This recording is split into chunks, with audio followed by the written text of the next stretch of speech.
Ziyod Ro'zimov aziz do'stlar, assalomu alaykum. Assalomu alaykum. Ziyod aka, yaxshimisiz? Rahmat.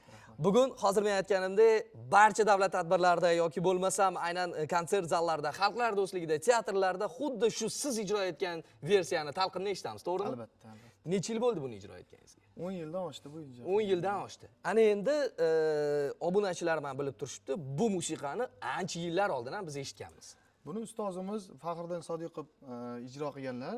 Shu Faxriddin Sodiqov talqinida shuncha ko'p yillar kelgan. Mohir sozanda bastakor Nodir Umarov akamiz chaqirdilar. Shu eski oldingi ustozimiz talqini xiralashib qolganiga, zapslari yaxshi bo'lmay qolganiga, hozirgi talabga javob bermagani uchun yangilab qo'yaylik degan taklif bilan chiqdilar.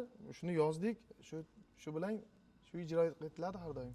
10 yildan oshgan bo'lsa, demak, hozir eshitayotganlarimiz hammasi shu. Hammasi shu talqin. Bitta chalib bering tomoshabinlar uchun, maylum. Qani diqqat, ketdik.